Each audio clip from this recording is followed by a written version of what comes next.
Well, I see the attendee numbers popping up.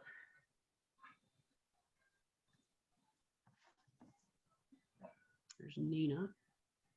All right, well, welcome everybody. We're gonna let everyone populate and get in the Zoom, and we'll start in just a minute.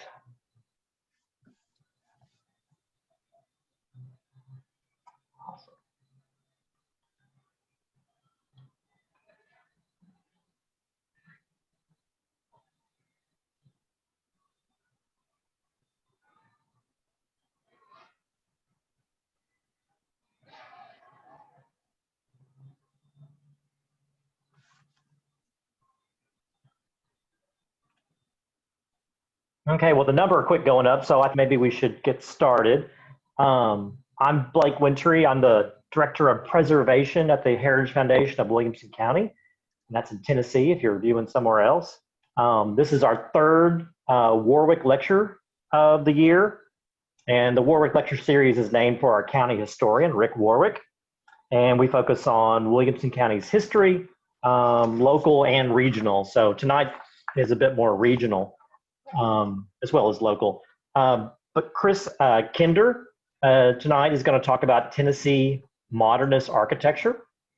And I like to make a joke, and then Chris is going to show a picture later on that the Heritage Foundation got started with mid-century modern architecture. The Heritage Foundation's been around for 53 years, but it got started after an antebellum home, the Corn House, was torn down on the corner of 5th and Bridge Street, and it was replaced with a gas station. And this gas station had definite mid-century modern characteristics. But once that house was torn down, people were upset, and that sparked the creation of the Heritage Foundation. So ironically, we have our roots in mid-century modern architecture, and so we're coming full circle today. But tonight we have Chris Kinder, and Chris works at the Tennessee Historical Commission, where he is a historic preservation specialist. He's originally from Missouri, and he received his master's degree in historic preservation from Southeast Missouri State University. He's been at the Tennessee Historical Commission for, I believe, a year this month. Isn't that right? Yeah. He's also previously worked at the Alabama State Historic Preservation Office. So that's my intro. We'd like for all of y'all out there just a Q&A section of Zoom to ask questions throughout the presentation, and Chris will try to get to those at the appropriate time, maybe at that moment or possibly at the end of the presentation. But with that, I'm going to fade away and let Chris take over. All right. Thank you very much, Blake. I'm really excited to give this talk tonight, and I want to share my screen here just a moment, get everything ready, and then I'm going to turn my camera off so you can watch the presentation and not necessarily have to look at my pretty face tonight. You'll have to bear with me tonight, and if somebody could, it would really appreciate it if you could hear me okay. If somebody could let me know you can hear me. You'll have to bear with me tonight. This is my first ever virtual presentation. I love giving presentations in public. This is my first one virtually, so I'm not even sure how to gauge the audience reaction or anything. That's really nerve-wracking to me. Otherwise, you know, when it's in person, you can throw a tomato at me, or you can smile or fall asleep or whatever, and I can kind of readdress my lecture. But this is different tonight. So, but nevertheless, I'm really excited to talk about mid-century architecture in Tennessee and beyond. But I have a couple housekeeping things. One, there's going to be some pictures throughout the presentation, especially when we start talking about the actual styles. Some of those pictures are mine. Some of them aren't. Some of them I pulled from Facebook. Some of them I pulled from the mid-century modern Tennessee webpage. their Flickr page. They had some great examples there. So if you see a picture you took, I'm giving you credit right off the bat. I may not know your name, but thank you for allowing me to use your picture. There's some great stuff there. And I also want to mention that towards the end sometime, if you would like, after the presentation, I'll have my contact information. You can email me. I've got a list of resources and books suggestions that I'd be happy to give you to talk more about mid-century architecture and mid-century modernism. So let's get right into it tonight. So first off, let's talk about what architecture is and just kind of boil down architecture. Architecture really is an art form. It's a functional art form that expresses a given era. Somebody once described architecture as the art that we all can participate in, that functions for all of us because we participated in at every level, at home, at work. Architecture is that kind of democratic art form. But what is mid-century architecture? Well, mid-century architecture, there's really no actual mid-century modern style. Rather, it's kind of an eclectic mix of architectural styles that help define the middle of the 20th century. And it's not a single style, but it's many styles. And kind of as we go along, I'm not going to talk about all those styles. I'm going to focus on a few that we have a lot of examples of right here in Middle Tennessee, and I'm going to focus a lot on residential architecture because those are the ones we have the most examples of, and because they're quite important and they tell a really great story. Let's see, let's move on here. So what are we going to talk about tonight? We're going to talk about the origins of mid-century architecture. I was telling Blake just a bit earlier that this could be a little controversial. Some people give credit to others. I give credit mostly to one particular individual who's pretty notable. We'll talk about him in just a minute. We're also going to talk about styles of mid-century architecture, and at the same time, I'm going to give you examples of some of those styles here in Tennessee. And then at the very end, I kind of want to follow up by talking about nostalgia and history and why we should preserve mid-century architecture. It's kind of coming into its own now, and it's finally being acknowledged for what it is and for its significance. And so I want to follow up. I don't think I would do my own job justice if I didn't talk about why we should preserve mid-century architecture. Some of you, this is going to be a crash course. This is going to be a follow-up, a refreshing of mid-century architecture. This is an introduction. We could spend hours and hours talking about mid-century architecture, modernist architecture, and all the different styles and variations of it. We just don't have that kind of time tonight. So this is going to be kind of a crash course in mid-century architecture. And we've even talked to Blake about possibly even doing a round two at some point in the future where we can dig more deeply into notable architects in Middle Tennessee and talk about some more of the grand examples of mid-century architecture that we can find throughout the state of Tennessee. So here is that glorious little gas station that Blake mentioned earlier, the one that replaced the historic house that everybody got upset about. It's a cool gas station. Now, I don't know what the house was that was there before, but this is a really cool gas station. This is the type of architecture that is really nostalgic for a lot of people. I mean, I imagine at the beginning of this gas station that it probably had attendants that came out and filled your gas up and washed your window and checked your oil and all those things. And those are nostalgic memories for a lot of us. But here we are some years later. I don't know when this photograph was taken. This was probably built in the 60s. But it's no longer here, I understand. But this is the type of architecture we're talking about being significant. It's now coming to its own as important. And we'll talk about why it's important here in a little bit. But here we are. Here's the reason for the Heritage Foundation, this gas station that took the place of an antebellum home. And so we're talking about this architecture tonight. We're giving it some rightful place, some rightful credit. So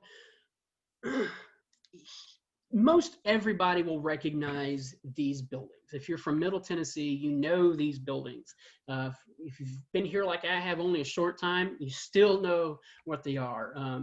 We were earlier, Blake and I were kind of practicing doing a test run, and he saw this slide. He said, "Hey, that's Franklin," and he's right. It's the Carton House and the Carter House, two really good examples of antebellum classical architecture. And of course, on the left there is the Tennessee State Capitol, another glorious example of classical architecture. This is what the 19th century was about, and it had something to say. And mostly, it said, "This is power and this is status." We know the state capitol is where government resides. That's the seat of government, and the power of the state government resides within that building, and it says so. You can look at that building and know that power sits there. When in terms of these two homes, even though they're different in size and a little bit in style, they still mention status and power. You know that the people who live here were important to their community. They said something about their community. Modernism, modern architecture, modernist architecture, and even mid-century modern architecture was a rejection of that. It was a rejection completely of classicism. Mid-century modernist architecture was about more democratic feelings. It was a rejection. It wasn't an evolution of architecture. It was a complete revolt against classical architecture. And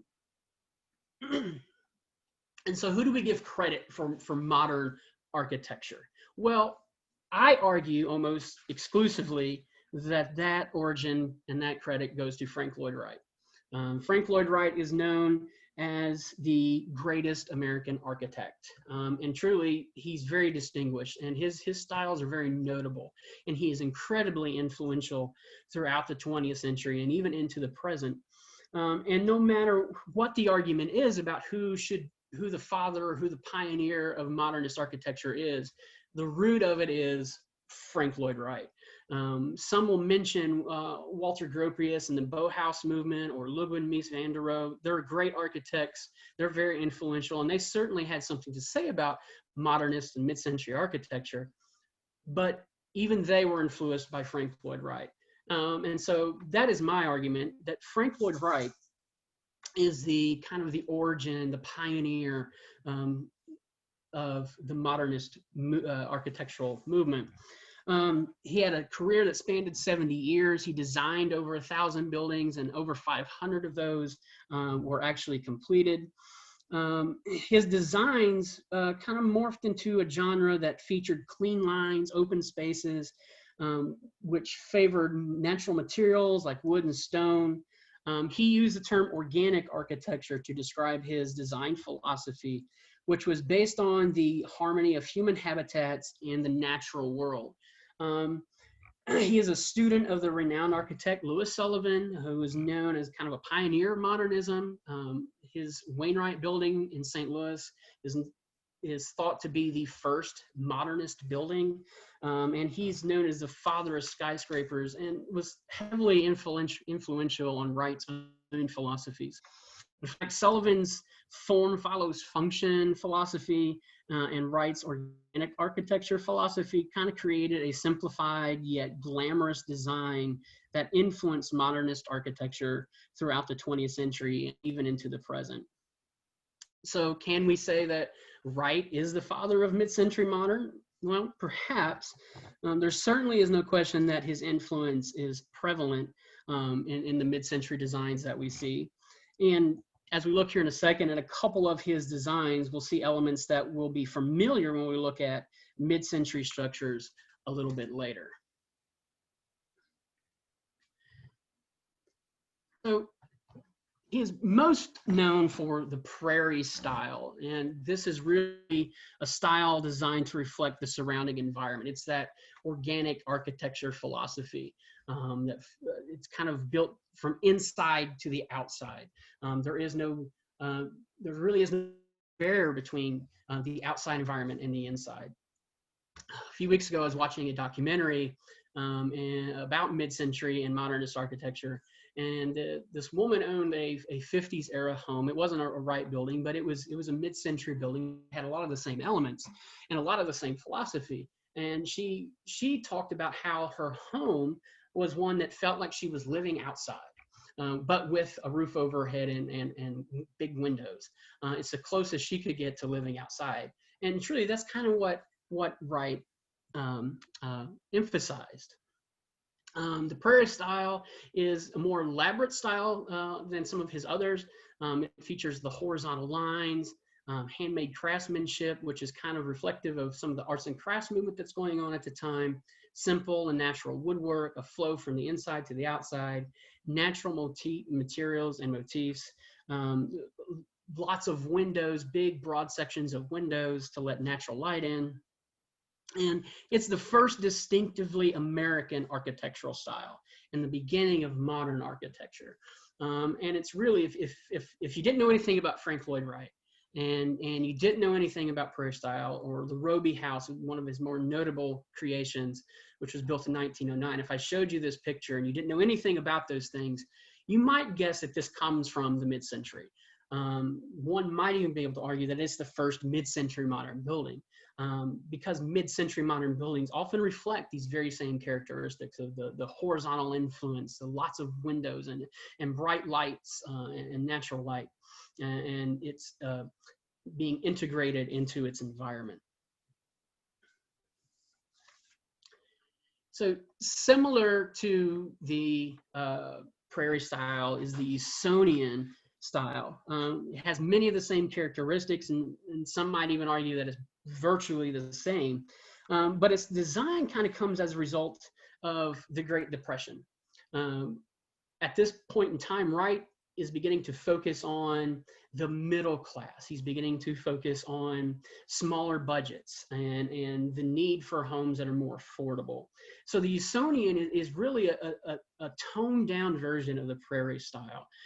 It's more affordable to the middle class pocketbook. It's meant for households that don't have servant help or other household help. It's meant to be functional and for the family, and meant to be stylish. It was meant to be an example of good living. Wright in this period really began to focus more on creating architecture that was more democratic, that was more accessible to middle class people. And he felt that they should have architecture that was just as stylish as that of the upper class. And so this is what the Usonian style became.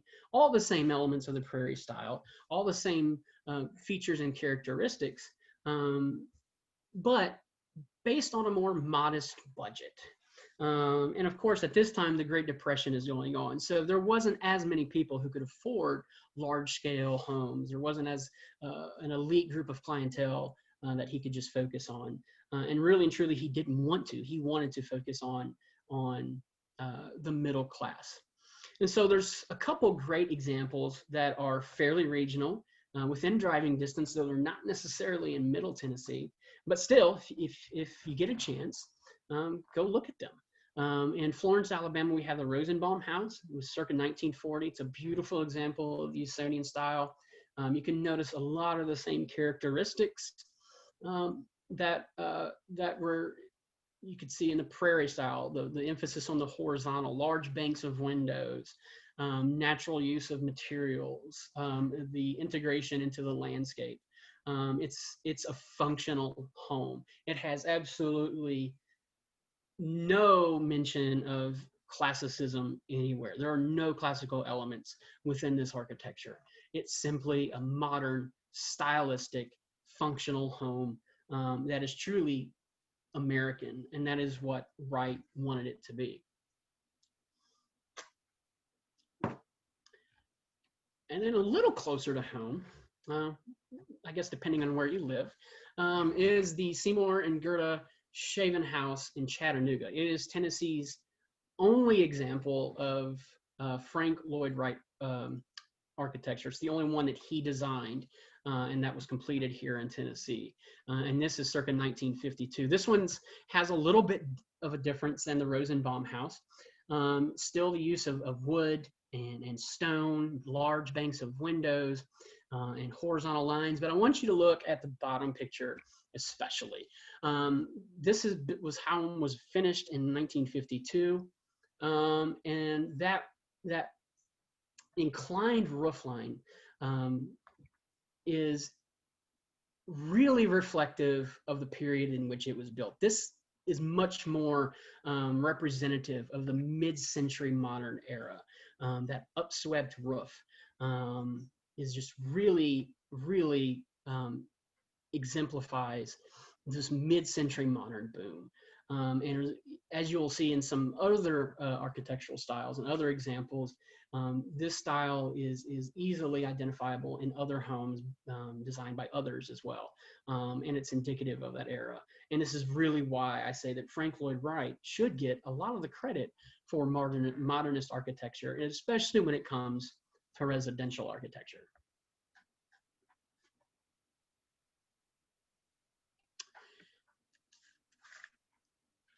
So even though Wright was focused on the middle class and on more affordable and accessible homes, his designs didn't quite take off as much as some other styles. The Great Depression hit everybody's budget hard. The middle class struggled. Everybody struggled, but there was still a need for housing, and so the minimal traditional house, or the American small house, really took off in the late years of the 1930s and early 1940s, and was really popular even into the late 40s. It's more classical in its floor plan, but it doesn't really have any of those classical ornamentation. It's really restrained decoration. It's practical and functional. It's smaller. They're usually 1,400 square feet or less. A lot of them even 1,000 square feet. But it was meant to be a good quality built home for the working family, really the home for the lower middle class, the working middle class. It's the first of such styles to really, at some points, begin to focus on car culture. A lot of these homes have either detached or attached garages because people are becoming more reliant on cars, especially in the 1940s. And its practicality was attractive to young families and to small budgets. These were well-built homes, smaller and just easier to maintain and afford for a lot of working families. Their popularity kind of declined in the post-war years, as we'll talk about here in a minute, mostly because budgets got bigger and the need for housing was broader and bigger.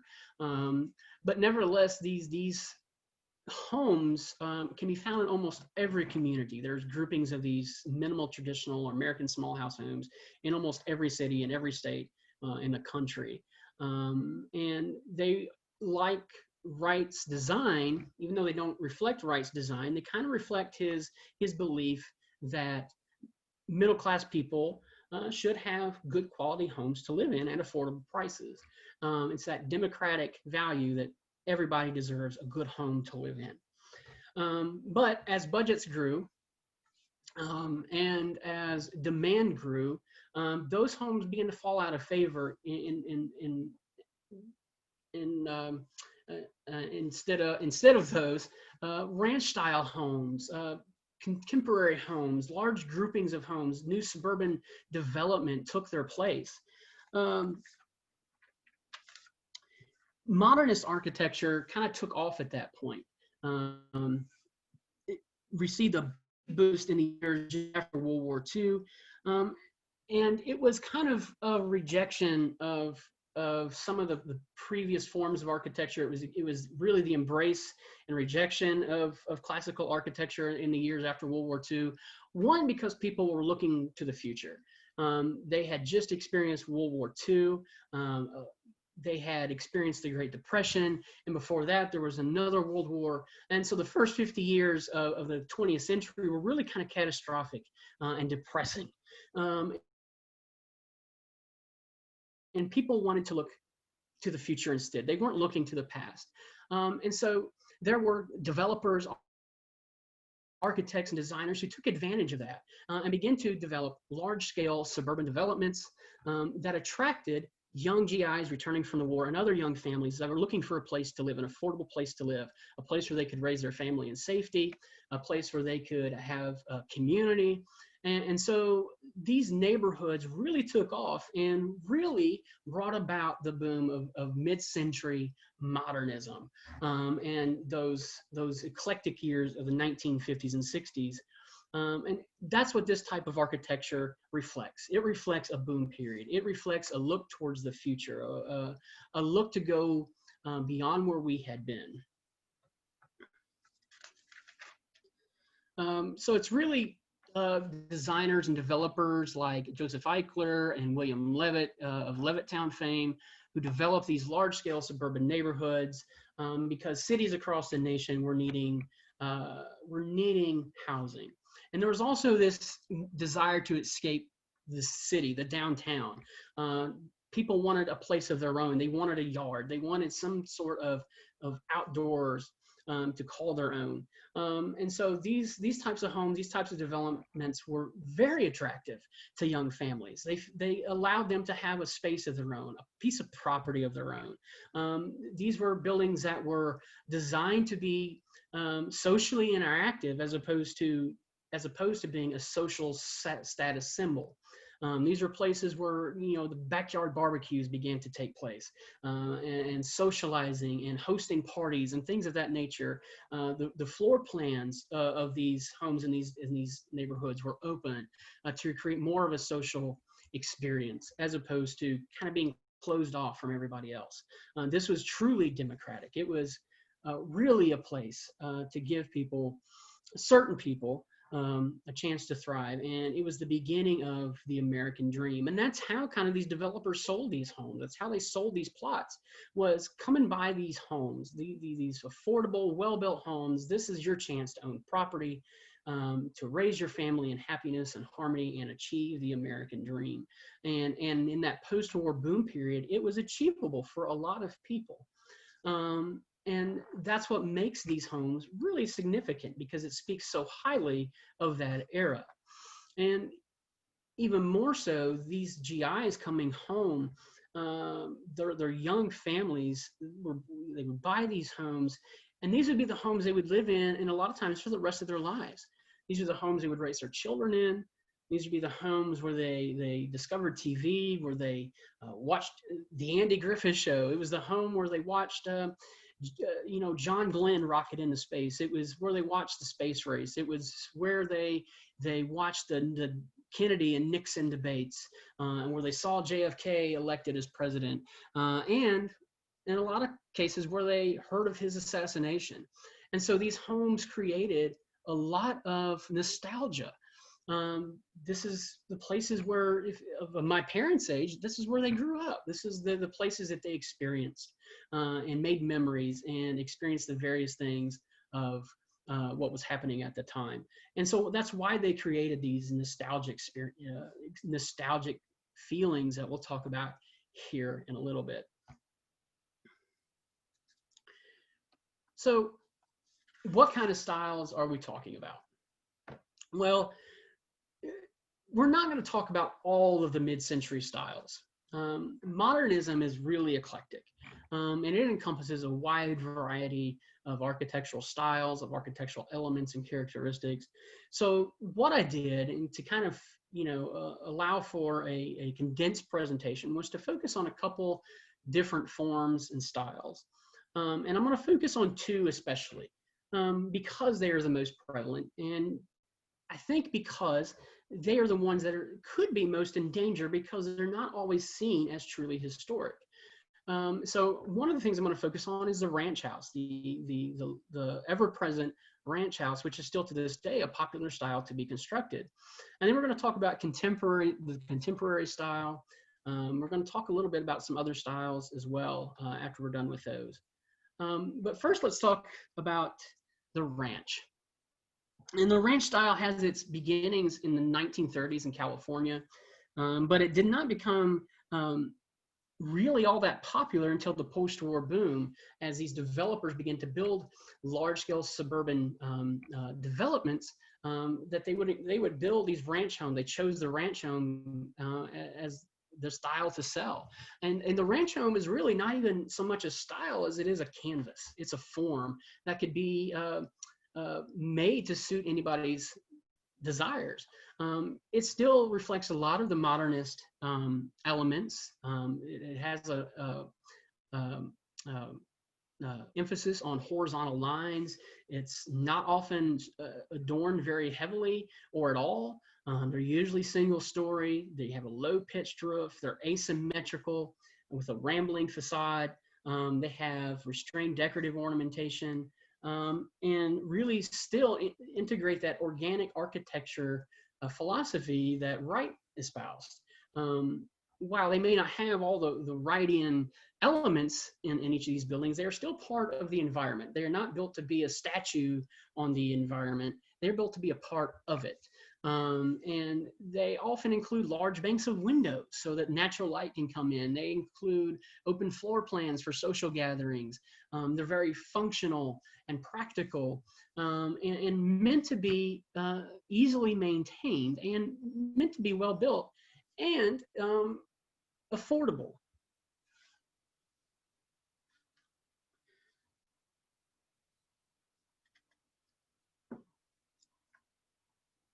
Excuse me.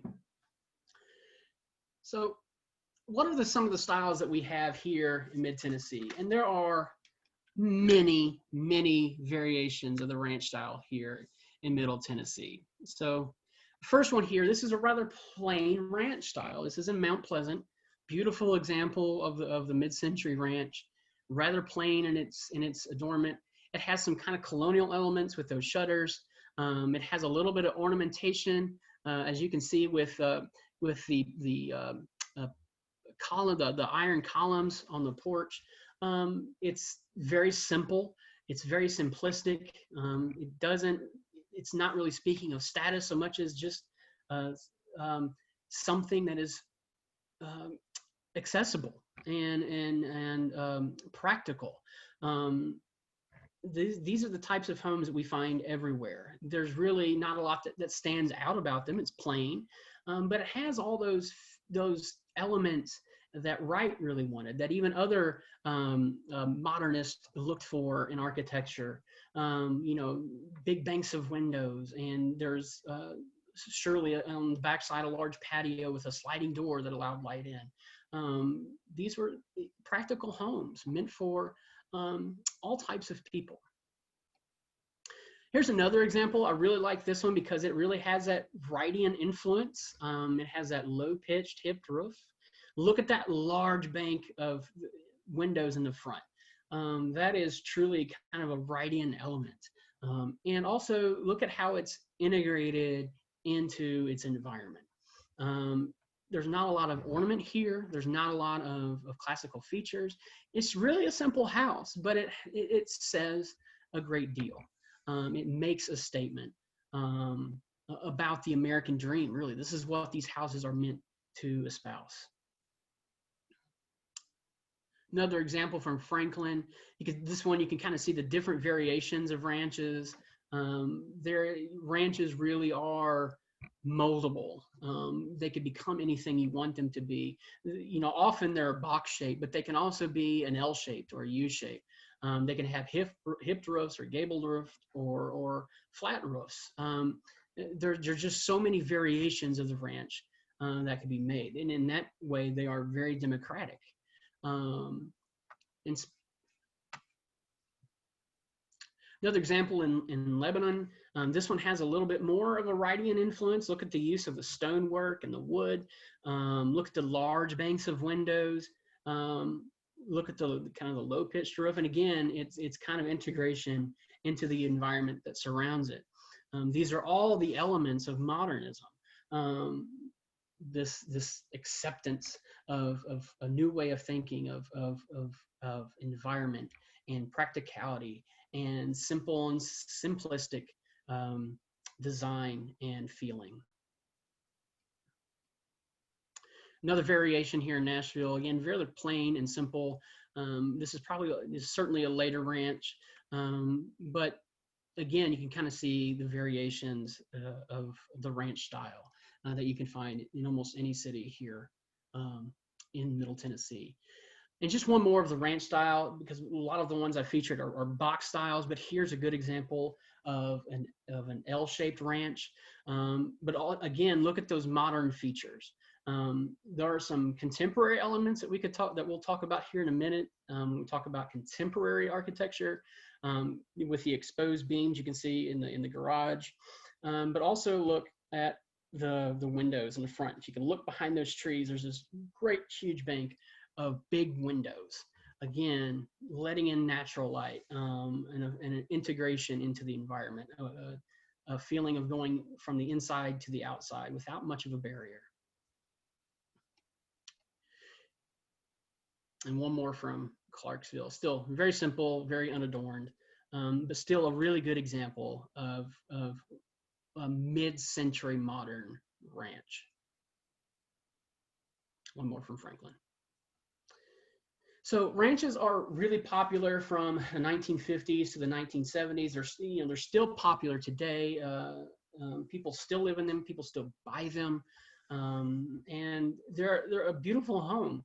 And while they are very much mid-century modern and represent that era, they don't reflect what we think of the 50s as much as the contemporary design. Contemporary style is very eclectic and it's funky.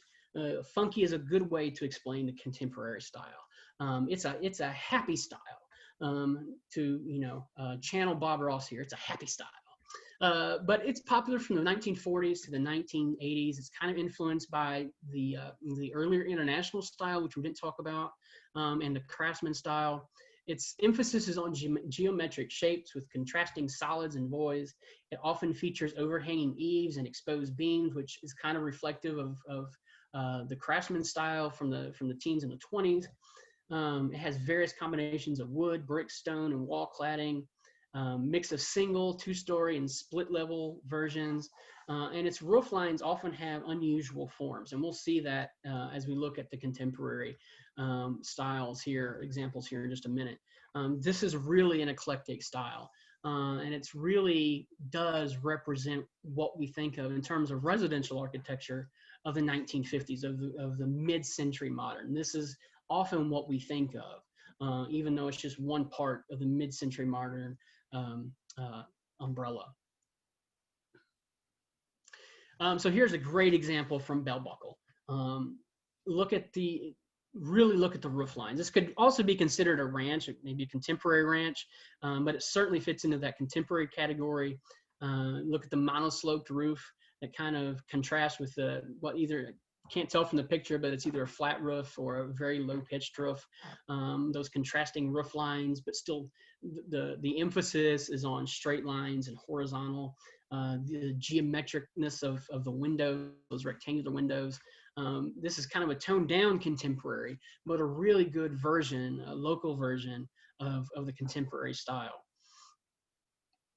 Here's a really good one from Mount Juliet. This one is split level. It has that notice the use of stone and wood. Again, this kind of reflects those modernist principles of natural materials, of straight lines, of integration into the environment, that organic architecture. This building really does represent that. And it's really kind of that funky design. Notice how the roof, it's kind of an asymmetric gabled roof, low pitched gable roof. And look at those banks of windows. And then at the right-hand side, look how the wall just kind of drops off. It just stops. But on the front, you've got those overhanging eaves, the exposed beams. This is contemporary design at its best. From Murfreesboro, another local example of the contemporary, and again, you can kind of see the funky nature of the contemporary design, that mono pitched roof, the geometricness of the windows. It's not a single pane of glass like some of the ranch houses. Instead, it's various panes, rectangular panes of glass, creating a larger window as a whole. No classical elements at all. It's purely a modernist expression of architecture. and a good one at that. One of my favorites in Nashville. This says 1950s. This is everything you expect when you look for mid-century modernism. Look at those contrasting roof lines, straight, but yet one's flat and one's angled. Look at that large bank of windows, the funky little geometric shapes there in the opening to the right. This really is mid-century modernism at its finest. This is what we think of. This is that nostalgic view that we think of when we think of the 1950s. This is kind of the home that, you know, if you've watched the cartoon, The Incredibles, like my kids have 100 times, this is the kind of architecture that they're looking for in those cartoons. It's really just that mid-century funkiness. It's kind of exudes happiness and openness, and you know, come on in, let's have a barbecue in the backyard. That's what this says, and that is kind of that democratic feel of mid-century residential architecture, especially middle-class architecture. A more vernacularized version of the contemporary style. This is a smaller house. It's a little more restrained, but yet it still has those contemporary elements: the exposed beams, the roof line, the banks of windows. It's very vernacular. It's very restrained, but it's a really good toned down version of a contemporary style that you can often find. And when I worked in Alabama, there was a few mid-century public housing units that often had some of these contemporary elements. And there are other neighborhoods that have these smaller homes meant for more of a working class clientele, smaller, kind of toned down, but still had these contemporary elements in them. One of my favorites, and I want to stop here because this is a really good story to tell. This is kind of a really positive example of great preservation. This one is in Franklin, Tennessee. It's on Bobby Drive. And this is one of the pictures that was used for the promo. And it's really a great example of contemporary architecture, especially at the local level. And this morning, as I'm getting everything ready, I'm checking my email. I get an email from a gentleman who says he used to own this home and that he's the one who restored it. And so we talked a little bit by email. He sent me a bunch of before pictures. And as he mentioned, the previous owners had turned it into kind of a country house, had lots of country features, and there's just country. And they kind of restored it to its mid-century beauty. There is a website that you can see that has interior pictures of when it was for sale, when the gentleman who restored it sold it. There's pictures from that home sale, and the interior is just beautiful. It's completely reflective of the mid-century design and the mid-century philosophy, the modernist philosophy. It's just a gorgeous example. We're not really talking a lot about interior design here. We could do that on at another time. But still, on the inside, it has that openness, that open feeling, the lots of light. It's a really bright and well-lit home that has all of those characteristics of really good modernist architecture and a really good example of the contemporary style of the 50s and 60s. We can also see some examples in commercial architecture. This one's in Franklin as well. Just a beautiful example of contemporary style in a commercial building. Those, you know, the way the roof line is sloped, it's a kind of a low pitched roof, kind of an asymmetrical gable, large banks of windows and the doors. And one door, that middle door, is probably not original, but if you look to the right there, that's an original doorway. Look how those windows are just open. Just really good contemporary design, and we see some of these. We see quite a few of these throughout. I've seen a few in Nashville. These are still surviving, but oftentimes these are the types of structures that we lose because there's not any significance noted in them. Still, at the same time, even though it may not be a fantastic version of a contemporary style, as it stands now, it's still It's still a good example. It's not the most perfect example, but it still has a story to tell about its era. It still has a story to tell about when it was built and reflects that. Another good example, this one is both ranch and contemporary. You call it a contemporary ranch. Has a lot of contemporary elements, and it has a lot of the elements of the ranch house. But what I want to focus on, not only those windows in those peaks, but look at the front door. Look at that really cool front door. That front door says, I am from the 1960s. It exudes mid-century modernism. It is funky, it's full of light, it's full of happiness, and that's what these buildings were designed for. And they were meant to, while not heavily ornate, they were still meant to stand out. In Murfreesboro, this is kind of a late contemporary example. There's no exposed beams, but still the roof lines, the low sloped roofs, the geometric form and shape of the house. It really kind of focuses on, the design focuses on geometric shapes and straight lines. It's just a really good example of kind of late contemporary style. And certainly we have a few of these throughout the area.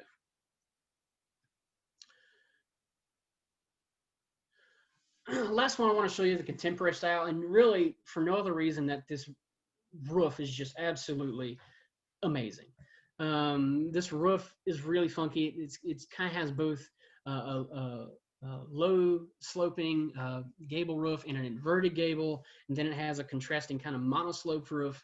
There's a lot of contrast in terms of the roof lines here, and I really kind of wanted to show that example. It's just a really beautiful example of that contemporary feeling, that contemporary design. There's also some commercial architecture that has some contemporary feelings. This is a school in Nashville that I drove by. I just happened to drive right by it last Saturday as I'm kind of doing some scouting. Just a really cool example of contemporary architecture in a public building.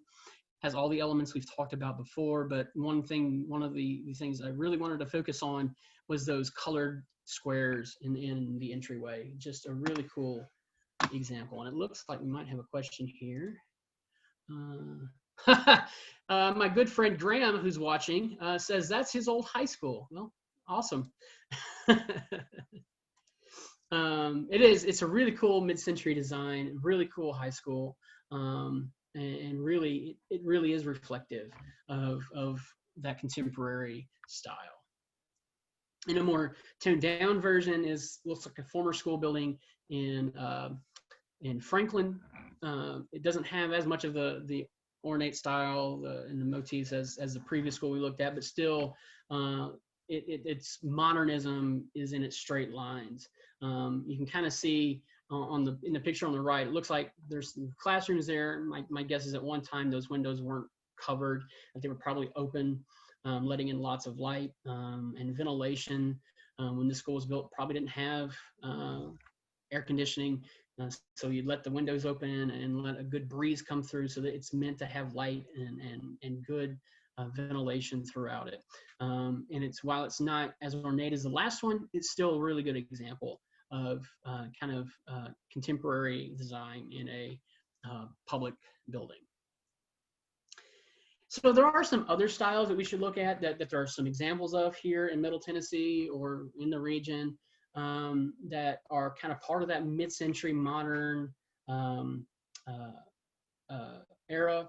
A-frame, the shed, modernist, new formalist, dome, and brutalism. Some of these are very self-explanatory, like the A-frame and the shed, while others have some different features that are slightly or very different from the contemporary styles that we looked at and from the other modernist styles. And so the A-frame is what it is. It's probably the most self-explanatory style there is. It is simply a building in the shape of an A. A lot of these, if you looked on the previous slide, you notice that, here's a year-round vacation home that you can build for pretty cheap. No money down, easy financing.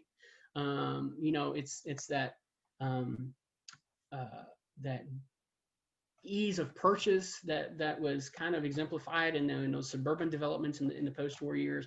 Well, here's your chance to also own a vacation home. Here, you live the American dream. You can have a beautiful ranch home, contemporary ranch home, and you can also have your own, personal vacation home. And so a lot of A-frames are actually vacation homes. There's a few of them that are lived in full-time that are meant to be permanent residences, but a lot of them are actually vacation homes of some type. And they look very much like this. This is in Nashville.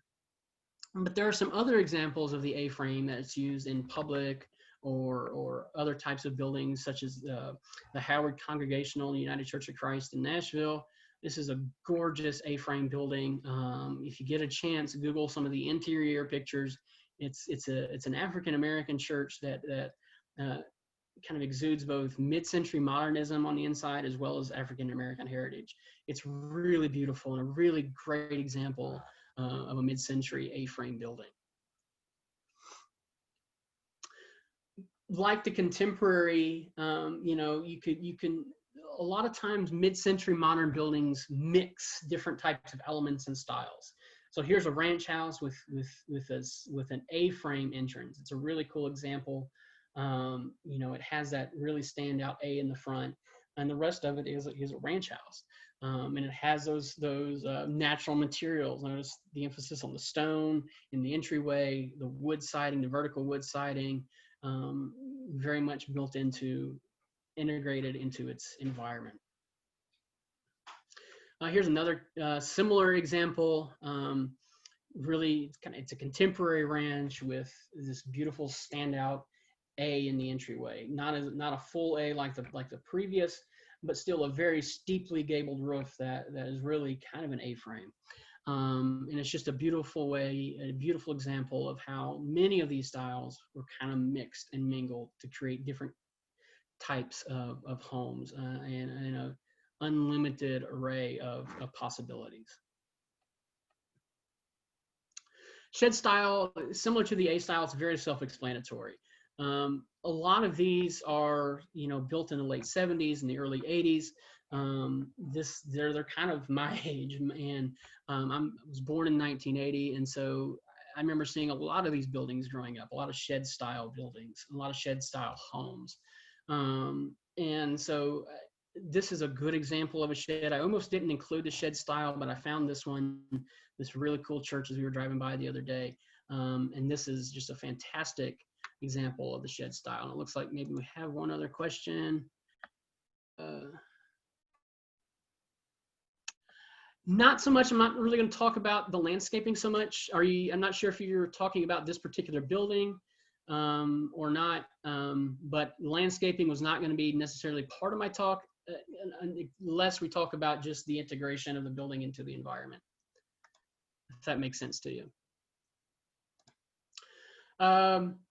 Here we have a really cool version of the modernist building. This is a modernist residence here in Smyrna. This was on the market not too long ago. Really cool example of modernist style. This was actually, I believe, a kit home. I saw a post on Facebook with this where they were discussing this home, and it had a kit design, a specific design. It's just a really cool house. The modernist design is a little different from contemporary. It's more focused on the straight line, on the horizontal straight line. You don't often see a lot of angled lines or things like that in modernist structures. A lot of them are mostly just straight line, large walls of large uninterrupted walls, not as many windows as some of the contemporary styles, and often just kind of a hodgepodge of shapes and features and sharp angles. And this is a really example of the modernist style here regionally. Another version here in Nashville. This is a little more ornate. This is more of an upper class structure, residential structure. Very cool, very modernist. Notice how the walls. These buildings often aren't as open and inviting in their feeling as the contemporary styles are. Though when you go inside of one, they're often full of light. The way the windows are off range, they often allow a lot of natural light.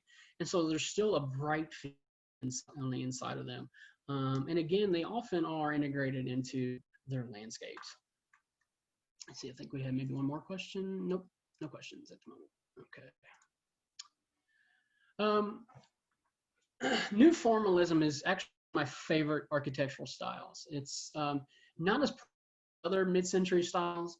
There are some notable examples in Tennessee. This one, again, like the Rosenbaum house, is within driving distance. It's still kind of regional, though it's in Alabama. But I think Ridge is probably the best example of formalist architecture. New formalism is kind of a reimagination, a modernist reimagination of classical architecture. It incorporates arches and columns, but in a modernist design. New formalism, unlike other forms, really doesn't integrate into the environment. It's a stark contrast often to its environment, much like the brutalist architecture that we'll talk about here briefly in a minute. But new formalism is really a modernist interpretation of classical architecture. And notice in this one, this is the First Baptist Church in Huntsville, Alabama. This is a really, really example of new formalist architecture. Notice the arches and the columns don't have a lot of heavy ornamentation, but yet they are still classical architectural elements. The Memphis airport, the terminal to Memphis airport is also a good example of new formalism.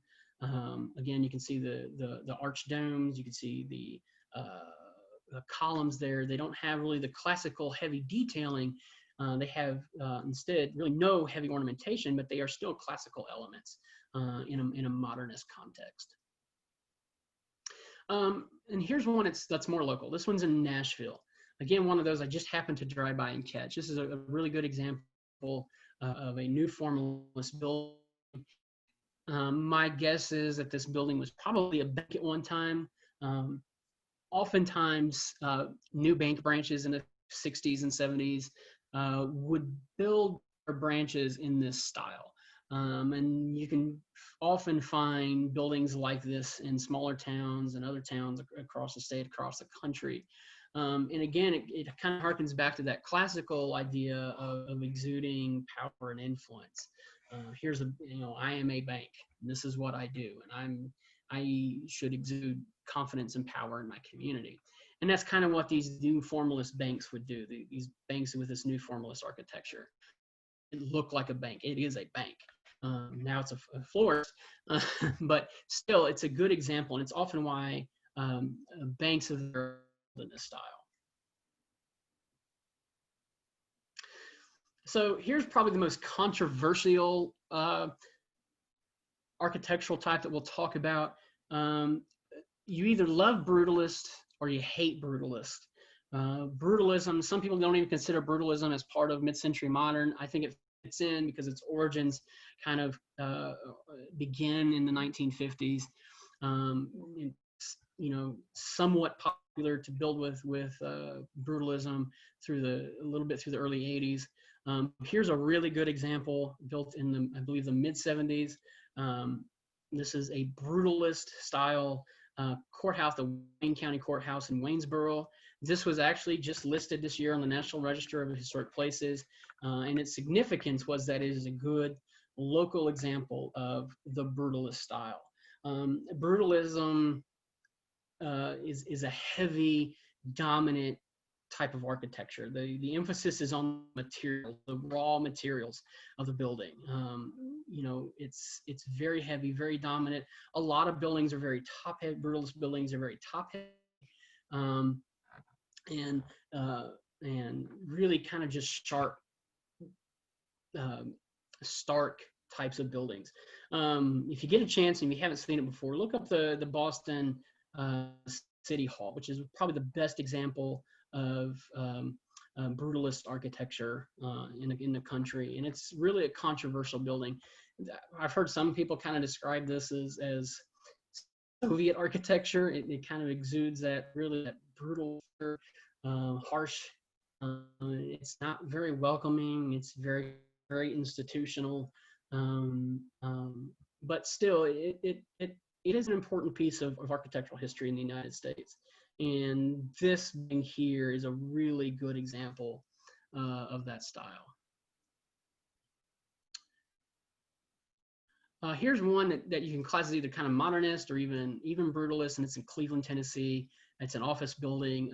It kind of has some of those heavy features of brutalism, kind of more restrained than the courthouse that we saw, but still a decent example. Here's a dome-inspired building. This is pretty notable building here in Nashville. Very mid-century modernism. You know, there's often a focus on geometric shapes, and we often think of it as the square or sharp angles or different types of angles and things like that. But it also could be curved. And this is a really good example of that dome type of architecture here in Nashville. So why is preservation necessary for these homes? Is it nostalgia that attracts us to them, or are they really historic in nature? You know, like I mentioned before, especially in terms of the residential buildings of like the ranch styles and the contemporary styles. You know, in the years after World War II, these homes became the expression of how great things were going, of overcoming, of winning the war, and creating a better society for everybody. You know, the American dream. This is where people made their memories. For those of my parents' generation who grew up in these homes may not necessarily feel old enough to be historic.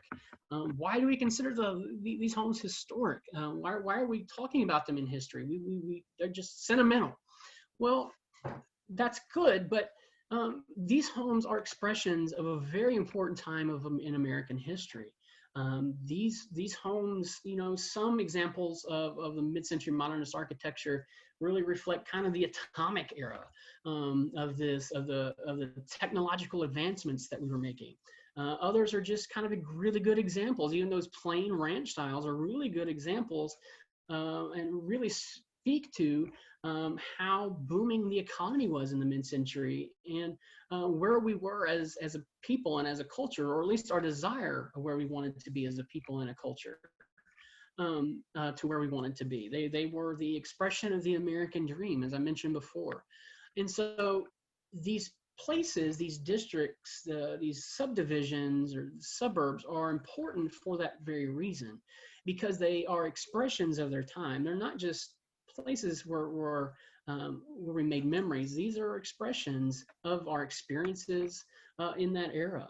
And so a lot of times, you know, while nostalgia is a great view of how people look at, or a great gauge of how people look at buildings, it doesn't always transition into preservation. You know, and the same could be said of the nostalgic, sentimental views of places like this, of, you know, drive-in theaters. I've heard my parents talk about drive-in theaters a lot. I've heard a lot of people of my parents' age talk about the old McDonald's drive-ups, you know, the old McDonald's hamburger stands, or the classic family vacations, the funky motels with kind of the googie architecture motels. Great examples, and they talk about these places with fondness, with lots of memories and nostalgia. But these places are important. Again, these are great examples. These are the places that talk about what's happening in America. They talk about how the country's changing, what our culture was, what influenced our culture. And so these places should be considered as historic, even though they're not that old in terms of other, you know, sites and architecture. They are still an important part of American history that before too long, if we don't preserve them, if we don't save them, they'll be lost, and there won't be any of this generation who's experienced them in person. You know, who can't tell the stories like like we can. And what happens eventually is, if we don't speak up, if we don't educate ourselves, if we don't look for ways to preserve and protect, we lose them. And here's a great example of loss in Nashville, the El Dorado Motel. Now, I'll be honest, I don't know a whole lot about the El Dorado Motel. I found some history and found that it was mentioned in the Green Book, that it was most likely an African-American establishment that welcomed African-American people in the 1950s to lodge there. In fact, I found information that talked about how Dr. King had stayed there on occasions, and Harry Belafonte and other people that were involved in the civil rights movement. But it's gone. What I couldn't find was an actual picture. I spent a couple hours looking for a picture that I can contrast with this bare landscape, but I couldn't find one. It's gone.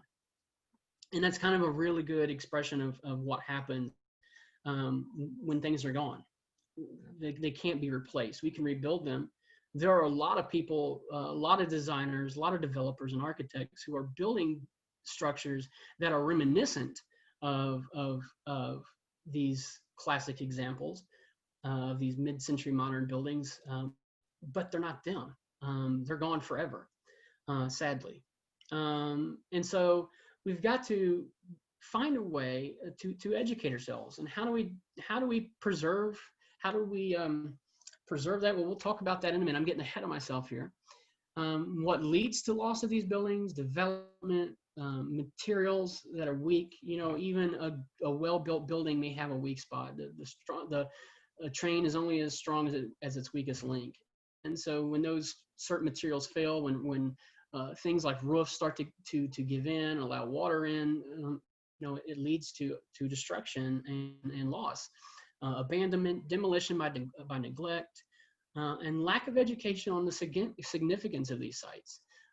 These are both sites, they're not in Tennessee, they're in Alabama, and they were the most notable ones that I could think of off the top of my head. And the one at the top is a really cool example of international style, and it's the Grove Court Apartments. It's a really interesting building. Really, it's a large complex, and it's sitting vacant, and it's deteriorating to the point that it's at some point in the near future it's going to be lost because it will be impossible to save it. But those are the things that lead to losses of historic structures. So what do? Well, we educate ourselves. We attend lectures like this one that talk about the significance of mid-century architecture. We document. I work for the Tennessee Historical Commission. My job primarily is I'm a code coordinator for the National Register for Historic Places. We have staff that helps do architectural surveys. And so we document these places so that we know that they exist. I'd heard somebody say in another state a while back talking about mid-century architecture that a lot of architectural surveys, which are architectural surveys of different communities detailing historic buildings in those communities, that many of their architectural surveys don't include mid-century buildings because the survey was conducted decades ago when mid-century architecture wasn't really seen as historic. It was still really, really new. But even now, we're still lacking in those areas. So we document. We nominate them for the National Register if they're eligible, or we conduct surveys so that we know where these places are. We learn how to adaptively reuse them.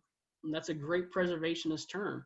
The building that you see here in this slide is the Jesse Ball DuPont Center in Jacksonville, Florida. It was formerly the Hayden Burns Library. They rehabilitated it to turn into an event center. It doesn't have to be a library anymore. It can be an event center. I've seen other historic churches turned into restaurants or into housing. I've seen historic schools converted and adaptively reused and turned into senior housing. And so if we use our imagination, we can find ways to preserve these buildings and turn them into something that's useful again, that can be that can still give to the community, that can still be a place where memories can be made and create new nostalgic and sentimental memories for people. They can long be good buildings to use and be part of the community. But sometimes that means we have to use our imagination. We can develop local historic preservation commissions that help protect and designate local historic buildings and districts. And in our office, we also assist with creating certified local governments that help local cities create ways to preserve their historic sites. We have a person in our office who that's her job is to help local cities become these certified local governments and establish historic preservation commissions, so that they can be better trained, equipped to preserve their historic resources. As we're getting to the end, I wanted to showcase one local example. Of course, here in the state of Tennessee, and across the nation, we have the Historic Preservation Tax Credit, which is often a tool that can be used to preserve buildings. And this is the most recent mid-century tax credit project. It's the Hotel Indigo in Memphis, formerly the Holiday Inn. And it's significant. It's listed on the National Register of Historic Places, and it's significant because of its use of materials and things in its construction style.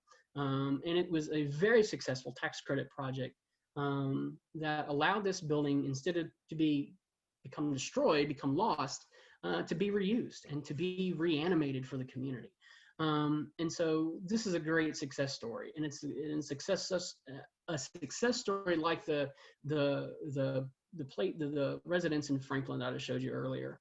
You know, when people invest, when people educate themselves on the importance of these places, and not just the nostalgia of them, but really the historic significance, then we can often find ways to come together and create ways to preserve them and save them. So that is my presentation. I would love to take the opportunity to answer a few questions. And again, this presentation wasn't necessarily meant to answer every question about mid-century architecture. It was more or less a crash course. And I would love to be able to come back at some point and really build upon it and talk more about it. We could spend a lot of time. We could do a whole series of presentations on mid-century architecture, both in the region and the area, but I really wanted to highlight some things. And my idea when I designed this presentation was to equip you with tools that allows you to go out and identify places, to identify a contemporary style house or a contemporary ranch or an A-frame or you know, those types of things. But to also maybe understand just a little bit of their importance and their significance beyond just those nostalgic feelings. So if you have any questions, I would love to answer them.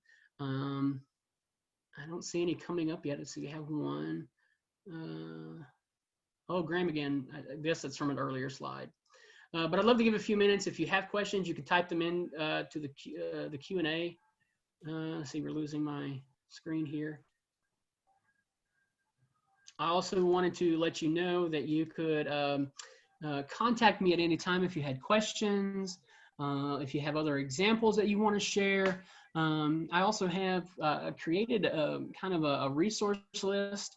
If you wanted a list of resources or even reading suggestions on mid-century architecture and modernist architecture, just give me an email. I'd love to be able to give you some information on that. Let's see, we got a question here. What, in your estimation, is one of the most endangered buildings in Middle Tennessee? Oh my goodness. I might not be the person to ask that. I'm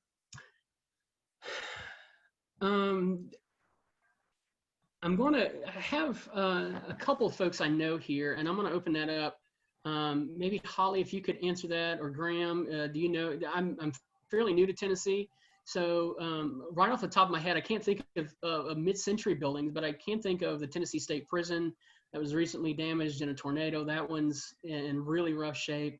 I know that a number of historic churches were heavily damaged in the recent tornado in March. And so those come to my mind.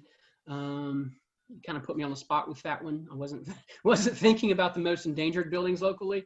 But those come to mind, and if Holly's still on here and she wants to type up a couple suggestions, I'd be happy to put those out there as well. Let's see, another question. Do you have a driving tour or something of these buildings? It would be a good idea. If not, well, I don't have one, but there is a really great website, the Mid-Mod Tennessee, I believe is it, and I can send out the link if you need to. You can actually just go to your search engine, Mid-Mod Tennessee, I believe is the name of the organization. They are fantastic. They have an interactive map of mid-century modern buildings. It's really fantastic. And you can click on that map and it shows a lot of different, it shows whole districts and neighborhoods that are full of mid-century modern ranch or contemporary style homes, and also individual buildings that are mid-century in nature. So it's not a driving tour, but you can certainly make one out of that. That might be a good idea, Graham.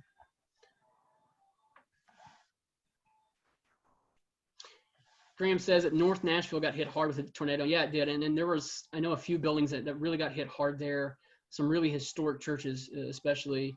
And the cleaners that got destroyed had a jazz club in the top. I'm not as familiar with that, Graham, so I'll have to look that one up. Hey, Chris, can you hear me? Yeah. Yeah, we had a question that got put in the chat room. What part of Nashville has the most examples of mid-century modern? And why are there so many in Brentwood? Well, the answer is, I think, Brentwood, at least from my experience. I mean, when I was driving around the other day, Brentwood is where I found the most examples. My guess is that's where people were migrating to. I don't know the post-war history of Nashville as well as I should. Not yet. It's one of my things to learn.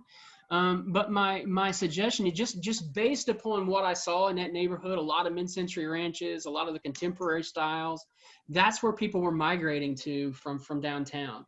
It's kind of that great white flight from downtown into the suburban areas. And so that's why you see a lot of examples of that type of building, of that type of architecture is in Brentwood. And that's the case in a lot of cities. You see a move away 4, 5, 6 miles away from the downtown or even further. And that's where you see the heaviest concentration of those types of residential structures, especially.